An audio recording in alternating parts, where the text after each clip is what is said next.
Hello बच्चों, तो आप लोग कैसे हैं। आप लोग ने भौतिक विज्ञान की परीक्षा दी होगी। आई होप परीक्षा आपकी अच्छे से हुई होगी और जो है कि आपने सारे क्वेश्चनों को किया होगा। बच्चों, समय के अभाव के कारण जो है कि काफ़ी वीडियो हम नहीं डाल पाए और जो है न्यूमेरिकल भी फिजिक्स के नहीं डाल पाए। मैं उसका सीरीज बना ही रहा था, मगर समय के ना होने के कारण मैं उसको नहीं डाल पाया। परंतु मैंने अपनी ऑफलाइन कोचिंग में सारे न्यूमेरिकल्स कराए थे, सब भी चैप्टर से जितने भी न्यूमेरिकल कराए थे। परंतु पेपर ठीक ही ठाक रहा। कुछ बच्चों की ये जो है काफ़ी डिमांड आई कि पेपर अच्छे से हुआ, मतलब उन्होंने बताया, जाहिर किया। और कुछ बच्चे कहे कि सर कुछ क्वेश्चन नहीं फंसे। तो बच्चों देखिए, एक बात ये भी है कि परीक्षा में क्वेश्चन जो इम्पोर्टेंट होते हैं, जो महत्वपूर्ण होते हैं, जो हमेशा से आते रहते हैं, ये जरूरी नहीं है कि वही क्वेश्चन बार बार रिपीट किए जाएं। क्योंकि परीक्षा का मतलब ये होता है कि आपकी बुद्धि का आकलन करना कि किस बच्चे ने कितना पढ़ा और कैसे पढ़ा। अगर क्वेश्चनों को तोड़ा मरोड़ा ना जाए तो उस क्वेश्चन से कैसे पता चलेगा कि बच्चे कितने पढ़ने में सक्षम है और उनके कितनी बुद्धि उनके पास। तो बच्चों, इसीलिए क्वेश्चन को बारीक से पढ़ना चाहिए और क्वेश्चन के हर पहलू पर नज़र डालना चाहिए, तभी हमें सफलता मिलती है। फिर भी मैंने अपने सूझबूझ कर बच्चों आपके लिए पीडीएफ फाइल जो तैयार किया था, मैंने काफ़ी उसमें दिमाग लगा के क्वेश्चनों को सेलेक्ट किया कि इन क्वेश्चनों को शायद आ जाए तो बच्चों का एक काम हो जाएगा। तो उसमें से काफ़ी प्रश्न आए भी थे, काफ़ी बच्चों ने मुझे बताया। तो बच्चों ने ये भी कहा कि केमिस्ट्री की पीडीएफ फाइल डालिए। तो बच्चों इसका भी केमिस्ट्री में बच्चों देखिए, एक चीज़ कहा जाए कि केमिस्ट्री में इंपॉर्टेंट की कोई जगह नहीं होती, क्योंकि केमिस्ट्री जो पेपर है इसका एक पैटर्न नहीं है। यानी जो फिजिक्स में एक पैटर्न चलता है, जैसे 2 नंबर, फिर 3 नंबर, फिर 5 नंबर, इसमें क्या होता है कि क्वेश्चन छोटे छोटे जोड़ करके बड़े कर दिए जाते हैं, कुछ क्वेश्चन को बड़ों में छोटा कर दिया जाता है, या कई खंडों को जोड़ दिया जाता है। तो प्रश्न कहीं से भी आ सकता है, किसी भी थ्योरी को प्रश्न के रूप में बदल सकता है। कोई एक नॉर्मल प्रश्न एक बड़े में बदल दिया जाता है, यानी इसका कहीं से भी ओर छोर नहीं है। तो फिर भी मैं काफ़ी क्वेश्चनों को सेलेक्ट करके एक पीडीएफ फाइल तैयार कर रहा हूं, जिससे आपको काफ़ी मदद मिल सकती है। तो बच्चों उस पीडीएफ फाइल तो मैं डाल ही दूंगा, परंतु बच्चों देखिए, मैं आपको बताऊं कि क्वेश्चन जो है उसको कुछ ना कुछ तरीके से ट्रिक के द्वारा आराम से उसको लर्न किया सकता है। तो इसी खास कड़ी में आज बच्चों हम लोग बात करेंगे कक्षा 12 केमिस्ट्री में रिएक्शन चार्ट ऑफ क्लोरीन। यानी जो आपने डीकन प्रोसेस से क्लोरीन का निर्माण देखा था, तो उसके रिएक्शन मैंने कुछ बताए जरूर थे आपको, परंतु इसमें मैं आपको एक चार्ट के माध्यम से बता रहा हूं। तो जो बच्चे जगह जगह से पढ़ते हैं, उनको कई जगह खोजते हैं, वो एक सामने आपके दिया हुआ है। इसके साथ ही इसके ऑक्सीकारक गुण भी मैं आपको बताऊंगा और उसका ट्रिक मैं दूंगा। तो इसको आप जरूर परीक्षा में पढ़ लें, ताकि वो आपको आसानी से तैयार हो जाए। तो बच्चों देखिए, क्लोरीन का जो है परीक्षा में क्वेश्चन ऐसे आता है कि क्लोरीन का डीकन विधि से औद्योगिक निर्माण का नामांकित चित्र बनाकर उसका सचित्र वर्णन करिए और इसके संबंधित रासायनिक समीकरणों का उल्लेख कीजिए। तो बच्चों अगर ये देगा तो आप कोई सा भी रासायनिक समीकरण लिख सकते हैं, परंतु अगर ये दे दिया कि डीकन विधि से क्लोरीन के औद्योगिक निर्माण का नामांकित चित्र बनाकर सचित्र वर्णन कीजिए तथा इनकी निम्नलिखित से क्रिया कराइए, यानी आपको 3-4 कंपाउंड दे दिया और उससे रिएक्शन कराना होगा, तब आप फिर वहां पर बाध्य हो जाएंगे और उसी से आपको रिएक्शन कराना होगा। तो बच्चों ये तो क्वेश्चन के प्रकार पर है, वो कैसा देगा। फिलहाल हम लोग ये देखते हैं कि जो रिएक्शन हमको लिखने हैं वो आसानी से कैसे तैयार कर लें। तो चलिए देखते हैं। बच्चों देखिए, क्लोरीन की क्रिया हम लोग कई तरीके से कराते हैं। NH3, अब बच्चों यहाँ पर देखिए NH3 से 2 केस बनते हैं। पहला केस ले रहे हैं केस फर्स्ट। तो केस फर्स्ट में क्या है कि NH3 को अधिकतम मात्रा में लिया गया है, यानी एक्सेस माने अधिकतम मात्रा। जब NH3 को अधिकतम मात्रा में लेंगे और क्लोरीन से क्रिया कराएंगे तो अमोनियम क्लोराइड प्राप्त होगा और आपको N2 गैस प्राप्त होगा। यहाँ पर आप देख रहे हैं बच्चों, इस तरीके से रिएक्शन होगा। तो बच्चों दूसरे केस में क्या है कि अब अमोनिया की जगह हम लोग क्लोरीन को अगर अधिकतम मात्रा में ले लें तो हमारा क्या रिएक्शन हो जाएगा, तब फिर ये क्रिया करके NCl3 बनाएगा, जो कि एक विस्फोटक एक्सप्लोसिव होता है, और 3HCl निकाल देगा। तो बच्चों ये अलग अलग कंडीशन पर होता है, यानी अगर इसकी अधिकतम मात्रा ली जाए तो हमको ये मिलता है अमोनियम क्लोराइड और नाइट्रोजन गैस, परंतु अगर क्लोरीन को अधिक कर दिया जाए तो हमको मिलता है NCl3। तो ये आप ध्यान रखेंगे, इस तरीके से आप तैयार करेंगे, यानी 8NH3 + Cl2 = 6NH4Cl + N2। और दूसरे केस में बच्चों आप देख रहे हैं कि NH3 + 3Cl2 एक्सेस मात्रा में लिया गया तो NCl3 + 3HCl निकल जाएगा। अब बच्चों बात कर लेते हैं दूसरा रिएक्शन NaOH से, यानी अगर सोडियम हाइड्रोक्साइड से कराई जाए तो ये कितनी कंडीशन पर लागू हो रहा है बच्चों? देखिए यहाँ पर ठंडे तनु NaOH, यानी जो NaOH लेना है वो ठंडा लेना है, कोल्ड लेना है और डाइल्यूट लेना है, यहाँ पर डाइल्यूट लेना है, तनु लेना है। तब बच्चों देखिए क्रिया होती है तो Cl2 plus NaOH NaCl plus NaOCl plus H2O ये बन जाता है। इसको बच्चों कहते हैं सोडियम हाइपोक्लोराइट, इसको कहते हैं सोडियम हाइपोक्लोराइट। और बच्चों अगर गर्म व सांद्र, यानी अगर गर्म ले लें, हॉट ले लें, हॉट व कंसंट्रेट अगर ले लें तो ये क्या बनाता है 3Cl2 plus 6 NaOH plus equal to 5 NaCl plus NaClO3 sodium chlorate कहते हैं बच्चों इसको, प्लस 3H2 हो जाता है। तो यानी अगर गर्म व सांद्र लेंगे तो बच्चों सोडियम क्लोरेट बनता है, और अगर ठंडा तनु लेंगे तो सोडियम हाइपोक्लोराइट बनता है। ये आप ध्यान रखें इस चीज को। इसी प्रकार बच्चों देखिए चूने के पानी से क्रिया कराई जाए तो चूने का पानी, ठंडा चूने का पानी अगर लिया जाए तो ये क्या बना लेता है 2Cl2 प्लस CaOH का होल ट्वाइस, और इससे क्रिया करने पर बन जाता है आपका CaOCl2 यानी कैल्शियम हाइपोक्लोराइट बन जाता है बच्चों। तो बच्चों यहाँ पर प्लस 2H2 निकल गया। अब इसके बाद गर्म चूने का पानी अगर लिया जाए तो देखिए ये क्रिया बन जाता है कैल्शियम क्लोरेट बन जाता है, यानी 6Cl2 प्लस 6 CaOH का whole twice equal to 5 CaCl2 calcium chloride और कैल्शियम क्लोरेट भी बनता है। तो यानी दोनों में इस तरीके से आप फर्क करके लिखेंगे। इसी प्रकार शुष्क बुझे चूने से, अगर वो ड्राई है, शुष्क है चूना, तो बच्चों जब क्रिया कराएंगे तो हमको देखिए क्या मिल रहा है Cl2 प्लस CaOH का whole twice equal to CaOCl2 plus H2O। इसको कहते हैं बच्चों ब्लीचिंग पाउडर, जो कि साफ करने के काम किया जाता है। अब बच्चों बात कर लें पानी से अगर क्रिया कराएं, नॉर्मली पानी से क्रिया कराएं इसकी, तो देखिए क्या बन जाएगा 2Cl2 equal to 4HCl plus O2। और बच्चों यह पानी में घुलकर क्लोरीन जल बनाती है। मैंने लिख दिया बच्चों, मैं चाहता तो रिएक्शन साथ में करते, परंतु समय के अभाव कारण मैंने फ्लोशीट डायग्राम बना दिया। बच्चों इसको फ्लोशीट डायग्राम कहते हैं, एक साथ आपको रिएक्शन मिल जा रहे हैं। यह पानी में घुलकर क्लोरीन जल बनाती है जिसका रंग पीला होता है।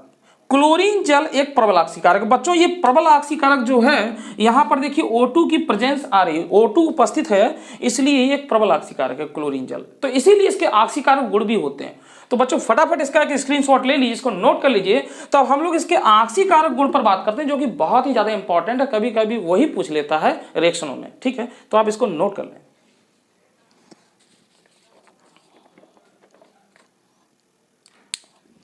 हाँ बच्चों आपने नोट कर लिया होगा।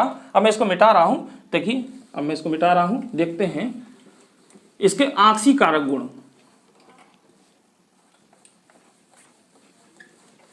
इसके ऑक्सीकारक गुण देखते हैं, इसके ऑक्सीकारक गुण। ऑक्सीकारक गुण तो बच्चों ऑक्सीकारक गुण में देखिए जो है कि इसका देखते हैं। सबसे पहले बच्चों हम लोग बात कर लेते हैं जो है कि SO2 जो है Cl2SO2 को H2SO4 में ऑक्सीकृत करती है। तो बच्चों देखिए इसका रिएक्शन हम लोग ऐसे दे सकते हैं SO2 plus 2H2O plus Cl2 2HCl plus H2SO4। तो बच्चों देखिए इस तरीके से 2 दूना के 4, 2 2 4 और Cl यहाँ पर 2 Cl और 2 Cl और आपका S और 4 ऑक्सीजन 2 और 2 4। तो बच्चों इस तरीके से अगर आप लिखते हैं तब भी आपको पूरा नंबर मिलता है। परंतु समस्या ये आती है कि इस रिएक्शन को कैसे हम लिखें या कैसे इसको लर्न करें या रटा जाए, क्या किया जाए। तो इससे बचने के लिए मैं आपको एक ट्रिक बता रहा हूं, जो कि हमें यही प्राप्त होगा रिएक्शन। देखिए बहुत आसानी से प्राप्त हो जाएगा, जरा इसको सीखते हैं इस ट्रिक को। तो बच्चों देखिए सबसे पहले जो Cl2 होता है, ये क्लोरीन जल जो होता है बच्चों, ये क्या होता है प्रबल ऑक्सीकारक होता है, क्योंकि इसमें ऑक्सीजन की मौजूदगी होती है। यानी इस देखिए इस रिएक्शन को Cl2 plus H2O equal to 2HCl plus नवजात ऑक्सीजन। बच्चों ये रिएक्शन बहुत काम का है, ये रिएक्शन एक आपको केवल रटना पड़ेगा, इसको आप तैयार कर लें। अब इसके बाद देखिए बच्चों क्या कह रहा है कि SO2 को H2SO4 में ऑक्सीकृत करती, ऐसे लिखा जाता है। तो बच्चों यहाँ पे हम लोग क्या कर लेते हैं, SO2 लिखते हैं और तीर लगाते हैं, तीर के इधर हम लोग H2SO4 लिखते हैं। इसके बाद बच्चों देखिए कुछ इस प्रकार से होता है, इधर H2 है और इधर बच्चों जो है H नहीं है, साथ ही साथ ऑक्सीजन भी डिसबैलेंस है। तो हम लोग क्या काम करते हैं कि जो हाइड्रोजन होता है उसको जल से संतुलित करते हैं। तो यहाँ पर देखिए हम लोग जल जोड़ देंगे H2O, और बच्चों फिर यहाँ पर देखिए ऑक्सीजन 2 और 1 3 हो गया है, इसको बैलेंस करने के लिए हम लोग क्या काम कर रहे हैं, यहाँ पर एक नवजात ऑक्सीजन जोड़ लेते हैं। बच्चों ये कटना चाहिए। अब देखिए यहाँ पर ये कट जाएगा, इसको जोड़ा जाए तो देखिए ये कट जाएगा और इसको ऐसे जोड़ लेंगे बच्चों। तो देखिए ये हो जाएगा आपका Cl2 प्लस SO2 प्लस ये देखिए 2H2O हो जाएगा। 2H2O इक्वल टू इधर लिख देते हैं 2HCl प्लस H2SO4। तो देखिए बच्चों बहुत ही आसानी तरीके से आ गया, वही चीज आ रहा SO2 2H2O प्लस Cl2, ये हो गया SO2 2H2O और Cl2, आगे पीछे लिख सकते हैं कोई दिक्कत नहीं है, और 2HCl H2SO4। तो ये इसका एक गुण हो गया। यानी पहला बच्चों हमारा हो गया कि SO2 को Cl2 जो है वो H2SO4 में बदलती है। ठीक है, तो ये आपका पहला हो गया ऑक्सीकार गुण। तो बच्चों इसी तरीके से हम लोग कर सकते हैं, डायरेक्ट लिखने की जरूरत नहीं है। अब मैं आपको सब इसी तरीके से बता रहा हूं, तो आप चाहें तो डायरेक्ट भी याद कर सकते हैं, चाहे ऐसे कर सकते हैं। तो इसको आप नोट कर लें, फिर हम दूसरा देखते हैं। ठीक है, हाँ बच्चों, तो देखिए दूसरा हम लोग देख रहे हैं। तो बच्चों हमारा जो काम का रिएक्शन है वो आपका ये वाला है, इसको आप नोट कर लें। Cl2 plus H2O equal to 2HCl plus नवजात ऑक्सीजन, यानी ये हर एक में काम आएगा। तो बच्चों सबसे पहले दूसरा हम लोग देख लेते हैं ऑक्सीकारक गुण। दूसरा है कि H2S हाइड्रोजन सल्फाइड को Cl2 सल्फर बोलते हैं, सल्फर में ऑक्सीकृत करती है, ऐसे लिखते हैं, ऑक्सीकृत करती है ऐसे लिखेंगे। अब मैं डायरेक्ट लिख दूंगा, मैं ऐसे पूरा नहीं लिखूंगा। तो बच्चों देखिए H2S को जो Cl2, ये Cl2 कर रही है, किस में कर रही है, सल्फर में। तो देखिए सबसे पहले हम लोग क्या काम कर लेंगे, Cl2 ये वाला रिएक्शन लिख लेंगे, Cl2 plus H2O equal to 2HCl plus नवजात ऑक्सीजन। अब क्या काम करेंगे बच्चों, देखिए इधर H2S लिखते हैं और तीर लगाते हैं, इधर किस में बदल रहा है, सल्फर में। अब बच्चों देखिए इधर हाइड्रोजन है, तो इसको बैलेंस करने के लिए इधर जल जोड़ दीजिए H2O। अब बच्चों देखिए क्या है, इधर आपका एक ऑक्सीजन है, इधर बढ़ गया है, तो इधर जोड़ देंगे नवजात ऑक्सीजन। मैंने आपको बताया ये कटना चाहिए। अब इसको आप जोड़ दें तो देखिए ये कट जाएगा, और इसको आप जोड़ दें बच्चों, देखिए क्या हो जाएगा, Cl2 प्लस H2S और H2O भी बच्चों कट जाएगा। यहाँ पर देख रहे हैं आप, H2O भी कट जाएगा, तो इसको आपको लिखने की जरूरत नहीं है। ठीक है, ये कट गया, तो इक्वल टू क्या हो जाएगा, 2HCl प्लस सल्फर। तो बच्चों इस तरीके से ये हो जाता है रिएक्शन, ये आपका रिएक्शन कंप्लीट हो जाता है। यानी ये रिएक्शन आप आसानी से, चाहे तो आप इसको ऐसे रटें, चाहे ऐसे कर लें, तो ये आसान पड़ेगा मेरे ख्याल से, तो आप इसको ऐसे कर सकते हैं। तो ये दूसरा हमारा हो गया कि H2S को इसमें किस में कर देता है, सल्फर में। तो बच्चों इसको भी नोट कर लें आप। तीसरे रिएक्शन पर हम लोग चलते हैं। देखिए मैं बिठा रहा हूँ इसको। अगला बच्चों जो है कि जो Cl2 होता है, ये सोडियम सल्फाइड Na2SO3 इसको कन्वर्ट कर रहा है Na2SO4 में। तो देखिए कैसे होगा, ये रिएक्शन हम लोग फिर से लिखेंगे, Cl2 plus H2O equal to 2HCl plus नवजात ऑक्सीजन। फिर यहाँ बच्चों देखिए क्या काम कर रहे हैं, Na2SO3 इक्वल टू Na2SO4।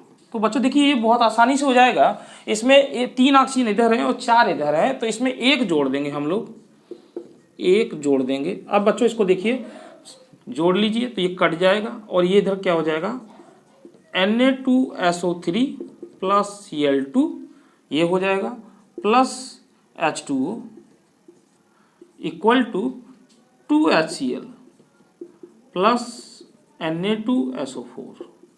तो देख रहे हैं बच्चों ये बैलेंस हो जाएगा। चेक कर लेते हैं हम लोग, चेक भी कर लेते हैं। यहाँ पे देखिए हाइड्रोजन 2 है, सोडियम 2 है, सोडियम 2 है, और जो है कि सल्फर 1 है, सल्फर 1 है। अब बात आती है क्लोरीन 2 है। अब आता है ऑक्सीजन, देखिए 3 और एक 4, इधर 4 है। तो सोडियम सल्फाइड क्लोरीन द्वारा किस में हो गया बच्चों, सोडियम सल्फेट में ऑक्सीकृत हो गया। इसको भी आप नोट कर लें।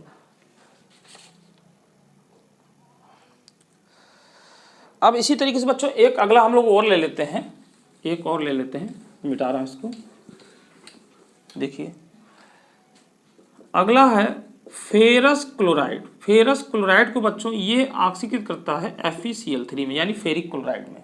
तो बच्चों इसको भी कैसे करेंगे, तो इसको देखिए वही काम Cl2, चाहे तो बच्चों इसको सीधे सीधे भी कर सकते हैं। देखिए FeCl2 प्लस Cl2, क्योंकि Cl2 ही करेगा इसको, और यहाँ पे आप लिख दें FeCl3। तो यहाँ 2 से मल्टीप्लाई करें और यहाँ 2 से मल्टीप्लाई करें तो रिएक्शन हो गया। परंतु इसी रिएक्शन को देखो बच्चों ऐसे कैसे लाते हैं, Cl2 plus H2O equal to 2HCl plus नवजात ऑक्सीजन। तो यहाँ पे देखिए बच्चों क्या काम कर लेते हैं, FeCl2 लिख लेते हैं और यहाँ पर देखिए क्या लिख लेते हैं, FeCl3 लिख लेते हैं। तो बच्चों यहाँ पर हाइड्रोजन तो है नहीं कि उसको हम लोग जल से बैलेंस करेंगे। देखिए यहाँ पर ये आपको नहीं दिखाई दे रहा, तो यहाँ पर हम लोग इसको लिख लेते हैं 2HCl, क्योंकि ये तो कट जाएगा, ठीक है। अब इसके बाद बच्चों देखिए यहाँ पे 2 हाइड्रोजन आ चुके हैं, इसको बैलेंस करने के लिए यहाँ पे फिर से हम लोग जल जोड़ देंगे, तो H2 जोड़ दिए। अब बच्चों यहाँ पर देखिए कि आपका क्या आ रहा है, यहाँ पर देखिए एक ऑक्सीजन आ रहा है और यहाँ पर एक ऑक्सीजन की कमी है, तो यहाँ पर नवजात ऑक्सीजन जोड़ देंगे। अब बच्चों देखिए यहाँ पर ये इस तरीके से इसको बैलेंस, मतलब ये 2 तो नहीं था, यहाँ पर हमने केवल इतना लिखा था। तो यहाँ पर इसको बैलेंस करने के लिए क्या काम करेंगे, जैसे यहाँ पे 2 Cl और यहाँ पे 2 2 4, यहाँ पे 3 है, तो यहाँ पे 2 से मल्टीप्लाई करेंगे और यहाँ पे 2 से करेंगे। अब देखिए 2 दूनी 4, 4 2 6, 2 3 6, अब ये बैलेंस हो गया है। अब इसको बच्चों ये तो देखिए कट जाएगा इससे, ये वाला इससे कट जाएगा और ये वाला इससे कट जाएगा, घूम फिर के वही आ जाएगा। तो यानी ये हो जाएगा 2FeCl2 plus Cl2 equal to 2FeCl3। देखिए वही आपको मिल गया। तो बच्चों ये तरीका से भी आप कर सकते हैं। इसके और भी ऑक्सीकारक गुण हैं, परंतु 3-4 ऑक्सीकारक गुण आप परीक्षा में उसको दिखा देंगे, ठीक है बच्चों। तो बच्चों पीडीएफ फाइल की जो बच्चे बात कर रहे थे, पीडीएफ फाइल इस केमिस्ट्री की आपको मिल जाएगी इसी वीडियो के लास्ट में। अगर आप खोलेंगे, अगर नहीं मिलती है तो मैं उसको बाद में अपलोड कर दूंगा, अगर मैं नहीं बना, क्योंकि आधी हो गई है, उसको बनाने में समय लगता है बच्चों, तो मैं इसको बाद में इसी में अपलोड कर दूंगा, जो कि आप बाद में देख पाएंगे, ठीक है बच्चों।